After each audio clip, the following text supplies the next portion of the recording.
একপাশে তানজিদ তামিম, অন্য পাশে পারভেজ ইমন। টি-20তে বাংলাদেশ পেয়েছে সর্বকালের সেরা জুটি। তামিম আগে আউট হলে ইমন দাঁড়িয়ে যায়, ইমন না পারলে আবার তামিম জ্বলে ওঠে। আর ভাগ্যক্রমে দুজনই যদি সেট হয়ে যায় তাহলে তো কথাই নেই। তামিম চারিদিকে শট খেলতে পারেন, ইমনের পাওয়ার হিটিং খেলার মোড় ঘুরিয়ে দিতে যথেষ্ট। প্রতিপক্ষ যত কঠিন হোক, কন্ডিশন যতই প্রতিকূল থাকুক, তামিম ও ইমন ভয়ডরহীন ব্যাটিং করেন। উইকেট পড়ে গেলেও তারা ব্যাট চালিয়ে যান, ডটের পর ডট খেলে দলের চাপ বাড়ান না। সবচেয়ে বড় কথা, তারা পাওয়ার প্লে সর্বোচ্চ সুবিধা নিতে পারেন। তামিম ও ইমন দুজনই ছক্কা হাঁকাতে পটু, যেন বাউন্ডারি থেকে তারা ওভার বাউন্ডারিতে বেশি স্বাচ্ছন্দ্য। টি-20 ক্রিকেটে এমন আগ্রাসী মনোভাবই তাদেরকে সফল করছে। টি-20 ক্রিকেটে বাংলাদেশ কখনোই নির্ভরযোগ্য ওপেনিং জুটি পায়নি। তামিম ইকবাল থেকে সৌম্য সরকার, লিটন দাস থেকে নাইম শেখ, ওপেনারের পর ওপেনার এসেছে, কেউই সেভাবে প্রত্যাশা পূরণ করতে পারেনি। বিশেষ করে টি-20 বিশ্বকাপ ও এশিয়া কাপের মতো বড় টুর্নামেন্টগুলোতে ওপেনারদের ব্যর্থতায় বাংলাদেশকে ভুগতে হয়েছে বছরের পর বছর। সেই ব্যর্থতা ঘুচতে পারে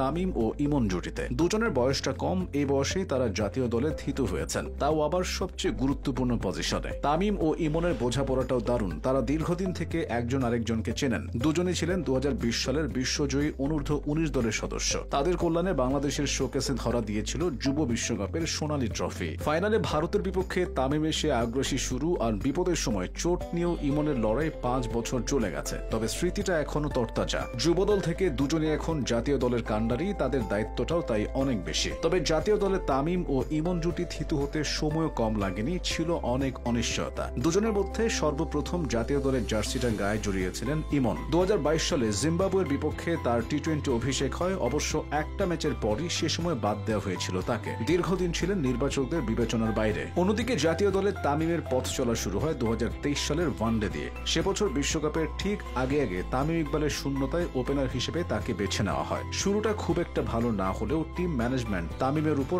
আস্থা রেখেছিল। তিনি সেই আস্থার প্রতিদান দিতে শুরু করেন বছর খানেক পর, অর্থাৎ 2024 সালে তামিমের টি-20 অভিষেকটাও হয়ে যায়। এরপর থেকে ক্রিকেটের সংক্ষিপ্ত সংস্করণে একটা পাশ আগলে রেখেছেন তামিম। এদিকে 2025 সালে এসে পুনরায় জাতীয় দলে ইমনের প্রত্যাবর্তন হয়, তবে এবার আর হুট করে এনে এক ম্যাচের পরই বাদ দেয়া হয়নি তাকে। টি-20-র পর অনভিষিক্ত ইমনকে নিয়ে যাওয়া হয় চ্যাম্পিয়ন্স ট্রফির মঞ্চে। সেখানে কোনো ম্যাচ খেলার সুযোগ তিনি পাননি ঠিকই, তবে সাদা বলের খেলায় তামিম ইমনের ওপেনিং জুটি আলোচনায় আসতে থাকে তখন থেকে। এরপর 2025 সালের মেতে সংযুক্ত আরব আমিরাতের বিপক্ষে 3 ম্যাচ টি-20 সিরিজের প্রথমটিতে তামিম ইমন ওপেনিং জুটির সূচনা হয়। ওই ম্যাচেই দুর্দান্ত এক সেঞ্চুরি করে নিজের জায়গাটা পাকা করে ফেলেন ইমন। আর তামিম তো আগে থেকেই দলের ফার্স্ট চয়েস ওপেনার। শুরু হয় দুজনের নতুন পথ চলা। এরপর পাকিস্তানে হওয়া 3 ম্যাচের টি-20 সিরিজেও ব্যাট হাতে দুজনের চমকটা অব্যাহত থাকে, যেখানে তাদের 100+ রানের একটা দারুণ পার্টনারশিপও ছিল। পরবর্তীতে শ্রীলঙ্কাতে গিয়ে টি-20 সিরিজ জয়ে আবারও তারা ভূমিকা রাখেন। বিশেষ করে একজন খারাপ করলেও আরেকজন দায়িত্ব নিয়ে সেটা পুষিয়ে দিতে শুরু করেন। যতই ম্যাচ খেলছেন